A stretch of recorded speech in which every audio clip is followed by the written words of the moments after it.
என் பேர் வந்து மதுமிதா. நான் வந்து புருஷவாக்கத்துலேருந்து வரேன். நான் வந்து எனக்கு 16 வயசு இருக்கும்போது மதுரையில் சர்ஜரி பண்ணி கூப்பிட்டு போயிட்டு சர்ஜரி பண்ணிட்டுன்னு வந்துட்டாங்க. சர்ஜரி பண்ணிட்டுக்கு அப்புறம் அது ஒரு ஃபங்க்ஷன் பண்ணுறேன் அது பண்ணுறேன்னு சொல்லிட்டு என்னை கூட்டின்னு போயிட்டு அந்த ஃபங்க்ஷன்லாம் பண்ணி அதுக்கு ஒரு 4 லட்ச ரூபாய் எனக்கு இதுமாரி போட்டாங்க. உனக்கு இவ்வளோ ஆச்சு இந்த ஃபங்க்ஷனில் பண்ணுது. என்னை சர்ஜரி பண்ணி படுக்க வச்சுட்டுக்கு அதுக்கப்புறம் ஒரு பின்னு வாங்கினா கூட அது என் பேரில் எழுதிடுவாங்க. எழுதிட்டு ஒரு 4 லட்ச ரூபாய் போட்டு அந்த 4 லட்ச ரூபாயில் நீ பாலியல் தொழில் போ, பிச்சை எடு, இதுமாரி பண்ணி எனக்கு டெய்லி 2000 கொடுத்து என்னை ரொம்ப கொடுமைப்படுத்தி என்னை ரொம்ப கஷ்டப்பட்டு அதனால இப்போ எங்கள் மந்த்ரா நான் வந்துக்கிறேன். வந்து இந்த ஜமாத்தே இருக்கக்கூடாது, இதுக்கான முடிவுலாம் இருக்கணும். இதுக்கப்புறம் எந்த ஒரு திருநங்கைக்கும் 16 வயசில் இட்டு போய் சர்ஜரி பண்ணுறது, இந்த பாலியல் தொழிலுக்கு அனுப்புறது, பிச்சை எடுக்கிறதுலாம் இருக்கக்கூடாதுன்னு நான் கேட்குறேன். அவங்க வந்து புளியந்தோப்பில் அவங்க பேர் வந்து அலினா. அவங்க தான் என்னை கூட்டின்னு போய் பண்ணாங்க.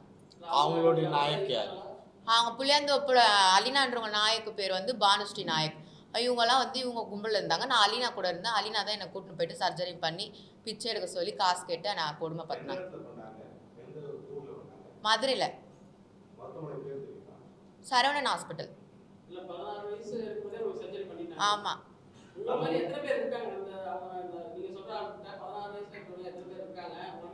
நாங்கள் இப்போ இவங்க நாங்கள் இருந்தோம்.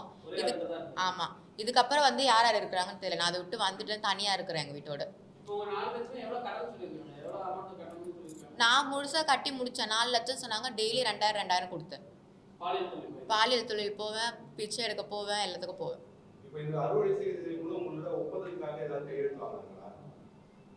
எங்க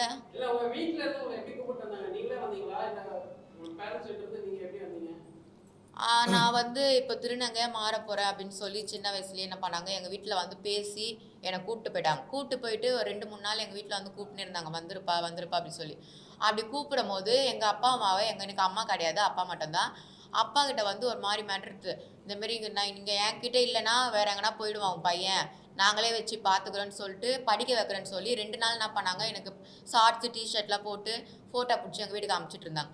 அதுக்கப்புறமேட்டு ஒரு 3 நாள் அதுக்கு போக சாமா கழுவ தெரியுமா, துணி துவைக்க தெரியுமா எல்லாமே கேட்டு கேட்டு அதுக்கப்புறம் நீ வசூல் பண்ண போ, பிச்சை எடுக்க போ அப்படின்னு சொல்லி என்னை கூட்டின்னு வந்தாங்க.